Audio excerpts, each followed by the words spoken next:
Funding for this program was provided by the Annenberg CPB project.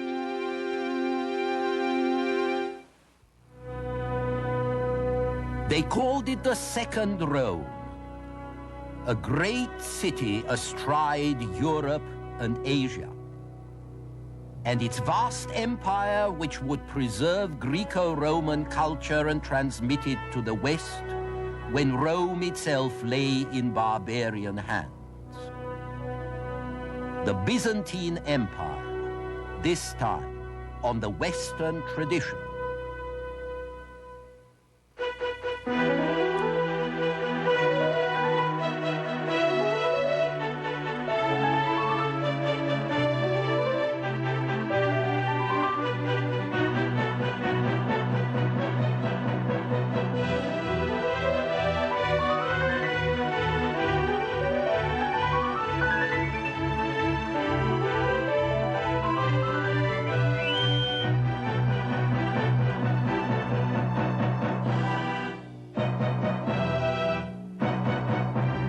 And now UCLA professor Eugen Weber's continuing journey through the history of Western civilization.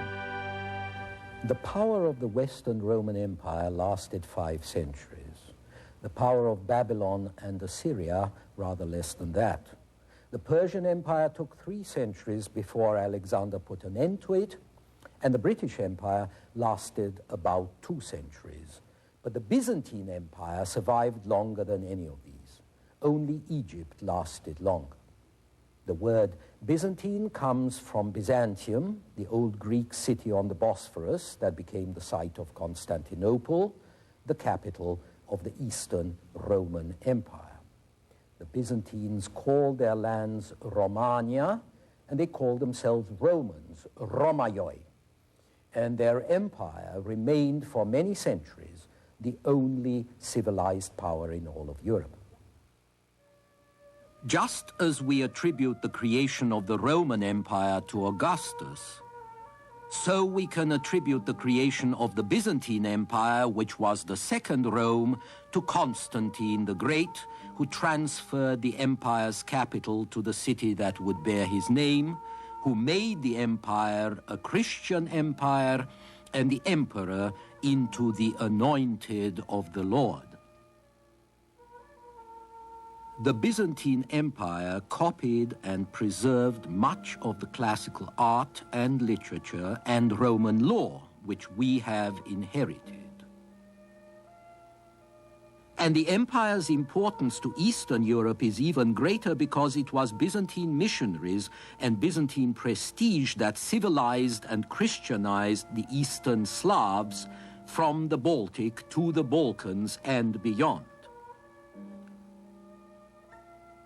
For example, this 11th century enamel medallion was made in Georgia, which is now part of the Soviet Union.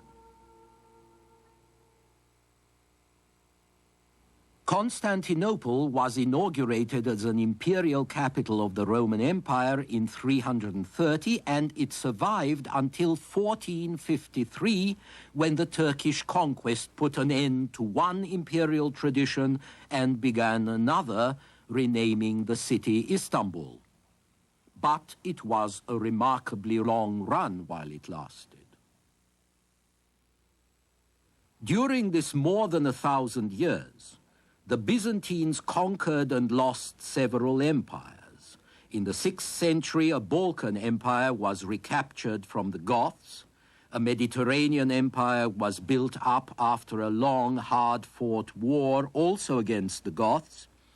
And an African empire was reconquered from the Vandals. But the African empire and much of the Middle East were lost to the Arabs in the 7th century. Most of the Mediterranean empire was lost about the same time, with the remainder going in the 11th century, and the Balkan empire was lost and partly regained in the 9th century. The trouble with Constantinople, represented here as a classical figure, was that her tradition was Roman. You can tell this is Rome because of her helmet and military dress.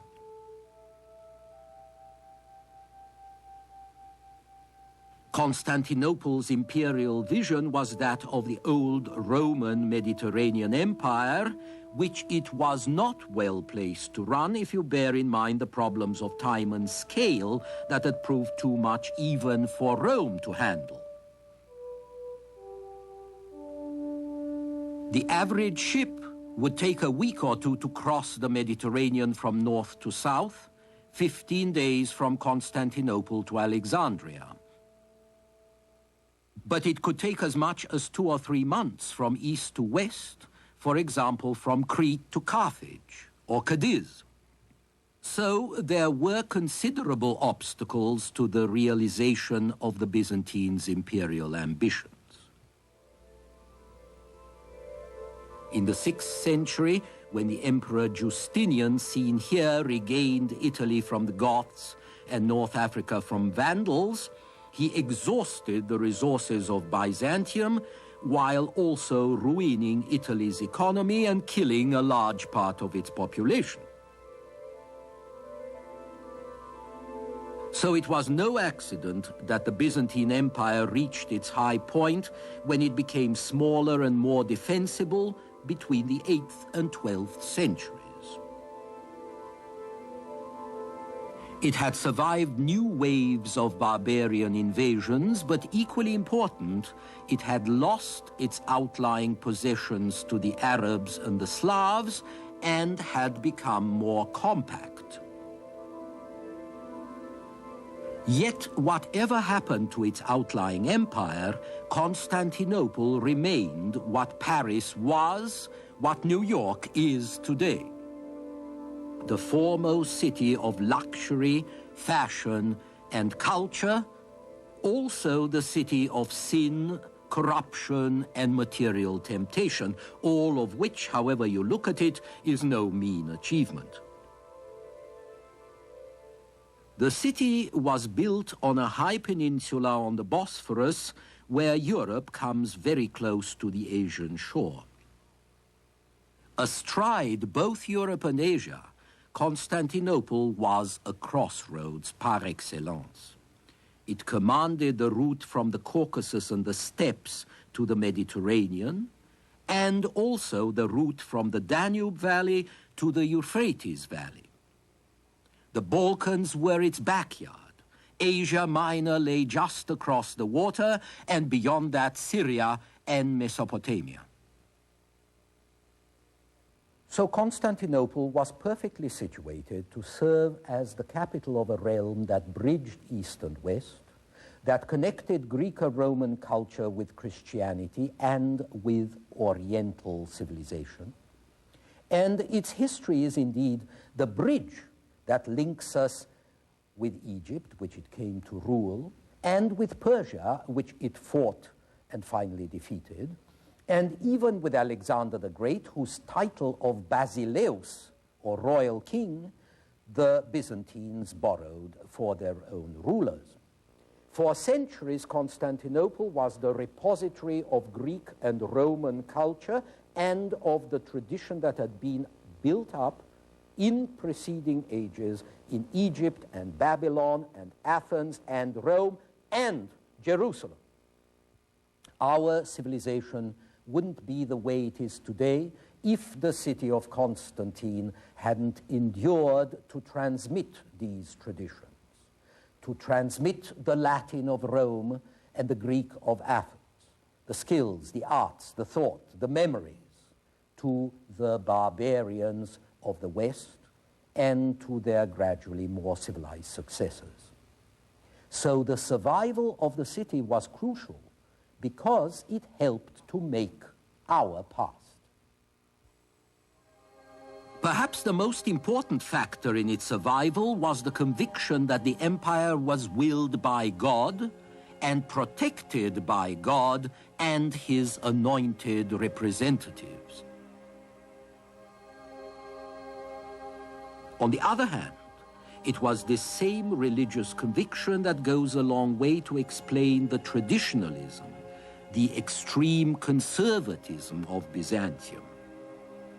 If your state is founded on the will of heaven, why innovate?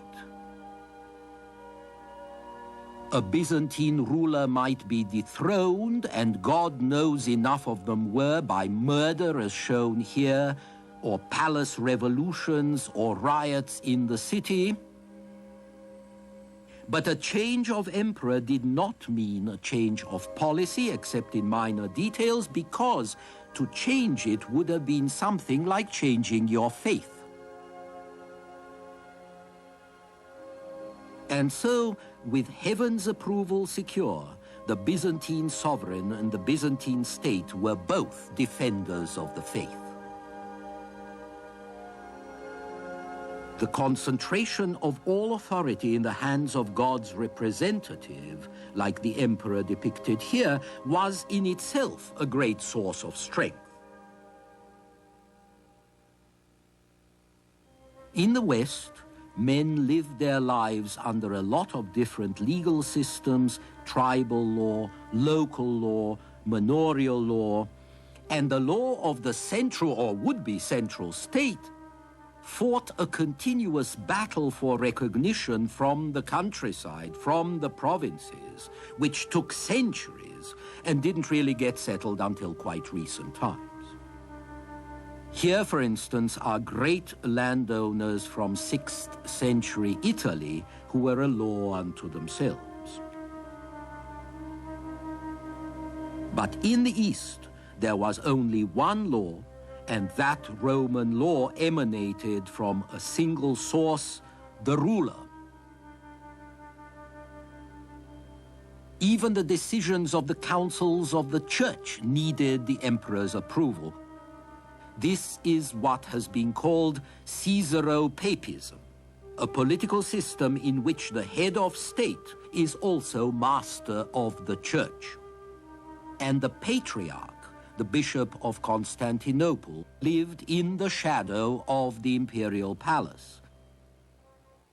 When Constantine died in 337 with his heir far from Constantinople, the embalmed remains of the dead emperor continued to rule the empire through a whole summer and autumn and winter, with couriers reading their messages before it, ministers making reports to it, and courtiers seeking audience before it.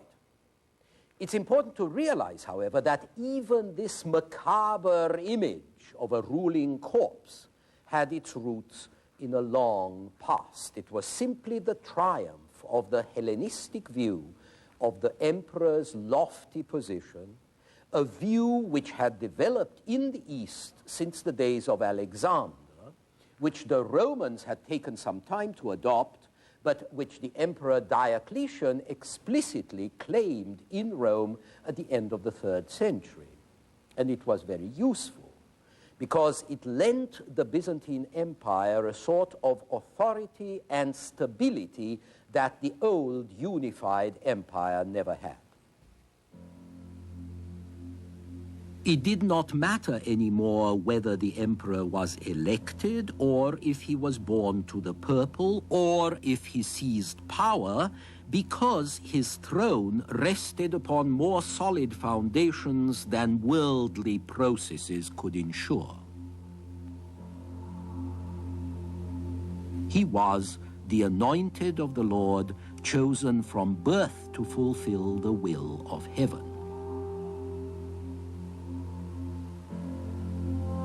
And since Byzantines believed that promotion to rule came solely from God, the imperial throne was open to everybody, peasant and noble, to scholars and to unlearned men, the only condition being that the ruler should be an Orthodox Christian.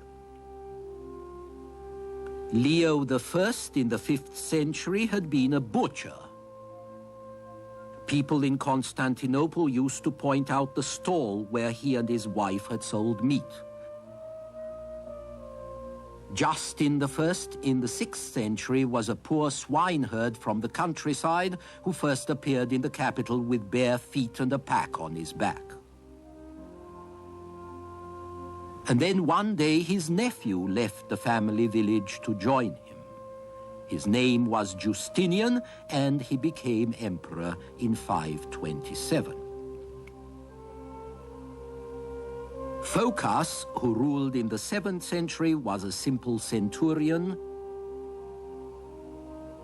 Leo III in the 8th century was an odd job man.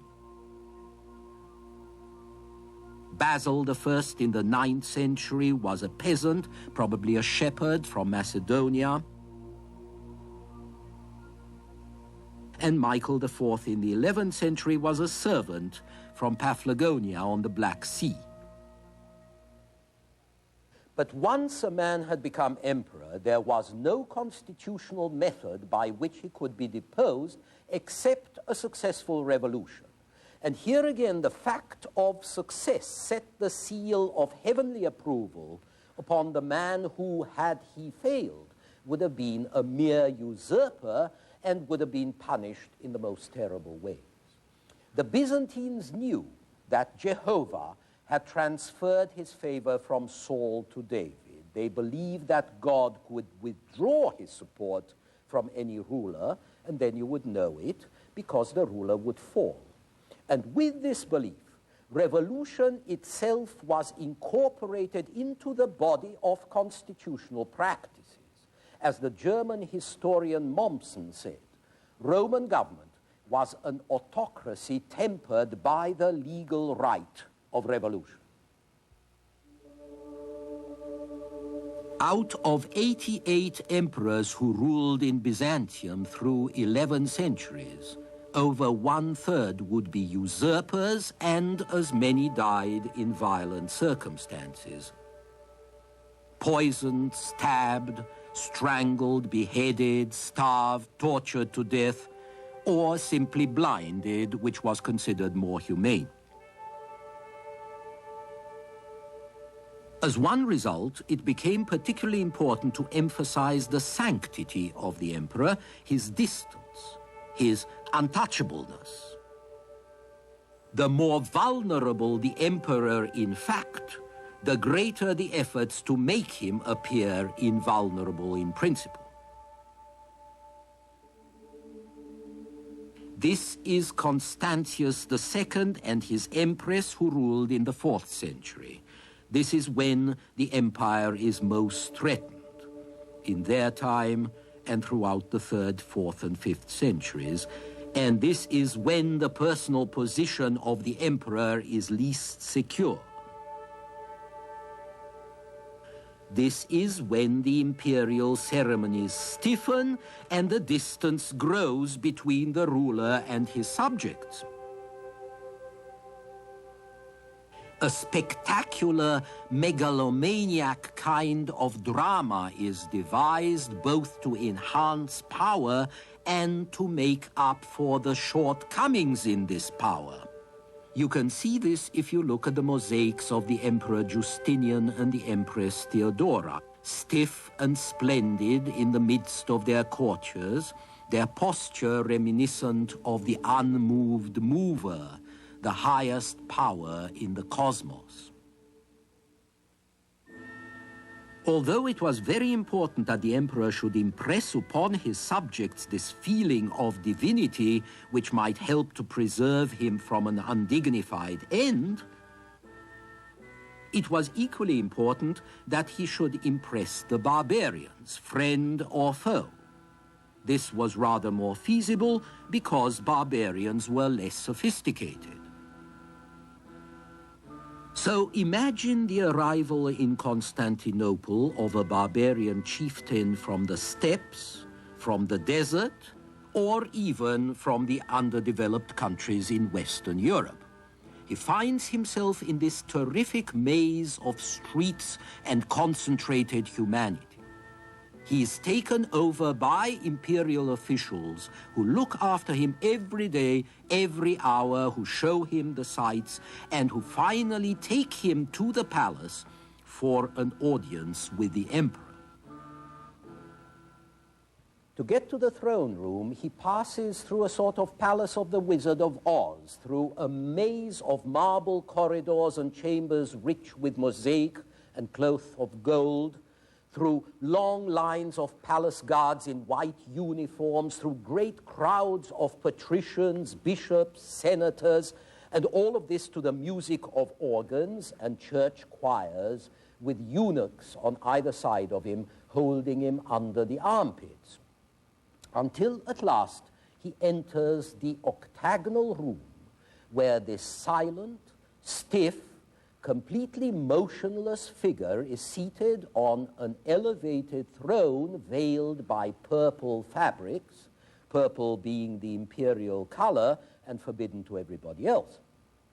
The furniture of the room is very strange. There are golden lions, golden griffins, golden birds perched on golden trees, rather like a sort of glorified mechanical toy store gone wild. And all of this is set in motion by the chieftain's entrance. The animals open their mouths, the birds open their beaks and sing, the griffins whistle, the lions roar and thrash their tails, and meanwhile, the visitor has to prostrate himself. And when he gets up, he cannot see either the emperor or the throne. Finally, he discovers that the throne has somehow risen way up, and the emperor is still sitting on it, stiff, painted, but now wearing another costume than the one he had apparently been wearing a moment before, and certainly too far away to hold a conversation. The man is not just impressed, he is befuddled. He is dominated by all this splendor. He agrees to fight for the Roman Christ and for the empire. He will be kept happy by presents, honors, subsidies. He may be given a Byzantine princess in marriage. He will certainly be sent a bishop who is subject to the Patriarch of Constantinople and who will sustain imperial interests. The Byzantines and their emperors understood well that diplomacy is cheaper than war, because when it works, your enemies do your fighting for you. And even when it doesn't work, it helps to buy time. But all of this needed money, a lot of money. In the 3rd century, remember, the imperial administration of the United Empire pretty much broke down. Inflation sent prices rocketing sky high, and the economy of the empire threatened to regress into a system of barter. But then in the 4th century, reform restored the value of money, and taxation was re-established, which could be used to keep up a bureaucratic government. This saved the East, but it couldn't save the West, which lapsed back into a barter economy under its barbarian rulers and grew weaker and weaker because it could not pay to protect itself. The eastern part of the empire, however, was safeguarded by firm administration and stable economy, which bolstered its diplomacy and enabled it to pay its soldiers with gold. The East's ability to tax enabled it to maintain a highly trained army and navy which could preserve the empire. War for Byzantium was a desperately serious business. So the Byzantines kept and developed strategies and practical improvements in a way that barbarians and later lords of the West cared little about. The Byzantines developed drill, they developed tactics, they also developed secret weapons like Greek fire, a petrol-based mixture rather like napalm that could be shot from ships and from battlements. It proved deadly against Arab and Slavonic fleets. And they did great things with small numbers. This medallion commemorates the triumph of Justinian's general Belisarius, who reconquered North Africa from the Vandals with about 15,000 men, and Italy with only about 8,000. By the 10th century, the grand total of Byzantine military forces was at most 140,000 men. But there was one institution that was even more important to the survival and the unity of the Byzantine Empire than the army, and that was the church we now call Greek Orthodox. Greek because Byzantium had been an ancient Greek city and its successor Constantinople inherited its Hellenistic traditions. Orthodox because it alone in its own eyes represented correct doctrine.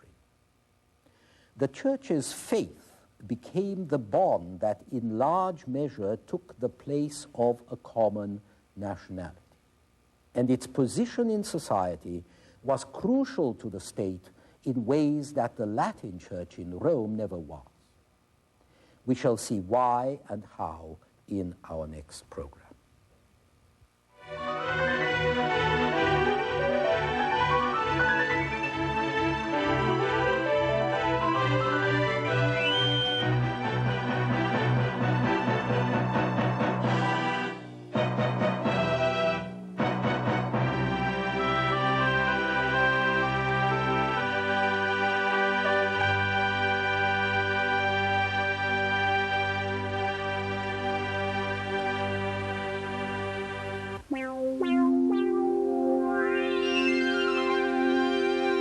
Funding for this program was provided by the Annenberg CPB project. For information about the Western Tradition television course, transcripts, pre-recorded videocassettes, off-air taping, or related books based on the television series, viewers should call the Annenberg CPB project's 1-800-LEARNER telephone number or write to the Annenberg CPB project, 1111 16th Street Northwest, Washington, D.C. 20036. This is PBS.